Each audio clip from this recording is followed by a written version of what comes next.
Welcome to Cramlington Community High School. My name is Mark Lovatt. I'm a Deputy Head Teacher here with responsibility for teaching and learning. And what I'm going to be doing today is taking you through our model of teaching and learning. This is normally a presentation we do as part of a whole day course.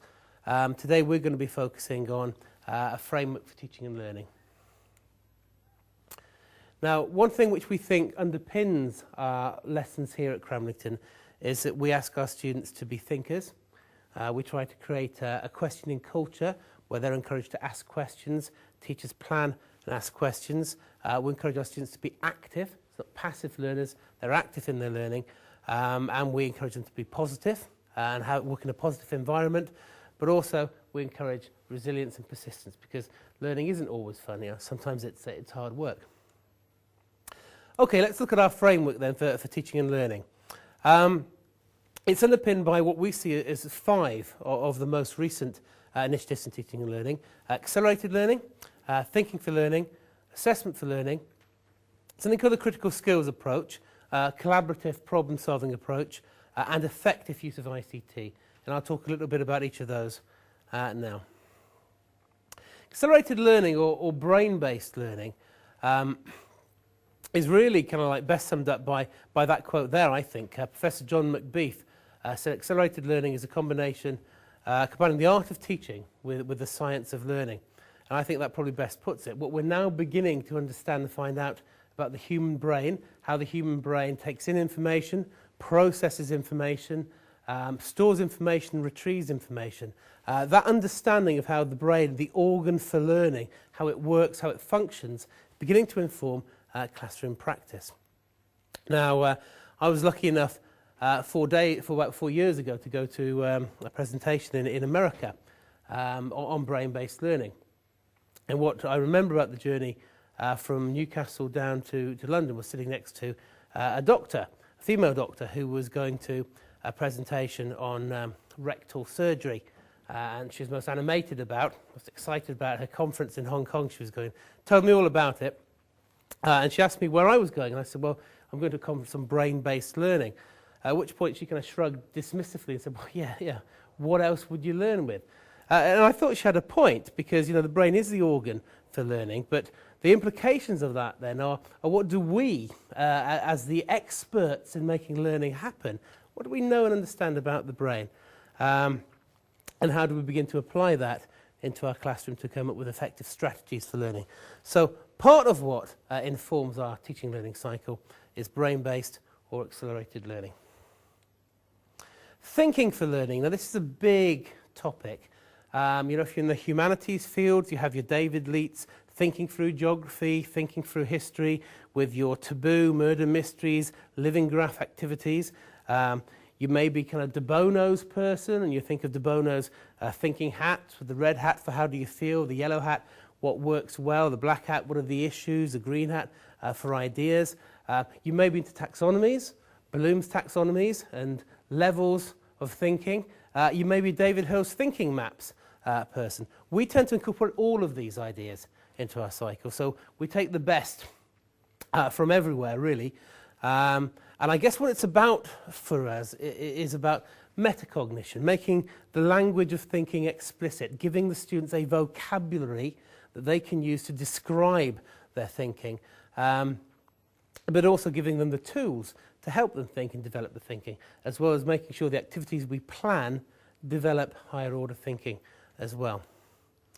Assessment for learning is possibly the most thoroughly researched initiative, I think, of recent times in education, clearly shown to raise attainment across all phases, across all genders, and across all levels, by as much as a whole grade, or even 2 grades in some circumstances. I think deceptively simple, though. We all understand that, yes, summative assessment in this example is about measuring the height of the plant. Formative assessment is helping the plant to grow. But in fact, to do this effectively, I think requires a shift in planning. So when do we plan assessments into the modules we're doing, and for what purpose do we plan assessments, and how are we going to give feedback to the students when we assess pieces of work, and are we going to let students have time to respond to our feedback in lessons? And then beyond that, assessment for learning should be something which is happening to every child in every lesson every day. For example, do we have a hands down policy where we choose the students who are going to answer our questions rather than the 2 or 3 very keen students at the back with their hands raised in the air? Do we as teachers plan the questions we're going to ask into our lessons? Do we have clear learning outcomes with defined success criteria? Do we have think time? Research suggests that teachers answer their own questions within 0.7 seconds of asking it. So what about a think time of maybe 3 or 4 seconds? Which is actually quite a long time to wait before asking another question. So assessment for learning, on the face of it, I think deceptively simple. To put into practice, possibly a little more difficult. Okay, the critical skills approach came out of Antioch University in the States, where a team of businessmen and educators and local employers got together to try and decide what skills, what knowledge, what attributes do young people need to have on leaving school to become effective members of the 21st century world. So this approach would be characterized. If you were in a critical skills classroom, you would see students frequently working as members of a team on real or authentic challenges, contextualized learning, presenting to a real audience and getting feedback from an audience on their presentation against agreed success criteria. You would also see the teacher explicitly developing learner skills and attributes alongside content. Effective use of ICT, well, I enjoy that quote by Gordon Dryden, and I think it's very true. The school of the future will take the best methods of teaching and learning and combine them with the latest in information technology. Now, what I think tends to happen is that we go for the technology first. We're attracted by the shiny bit of kit, the must-have piece of latest ICT information. What we've tried to do at Cramlington is look at teaching and learning first. So we've established our teaching and learning framework, and within that framework of teaching and learning, we now fit information communication technology to underpin effective learning. So we're using it to underpin our teaching and learning model, and that's the way round we've come, and I think it's the right way around to go. Okay, here is our framework for teaching and learning.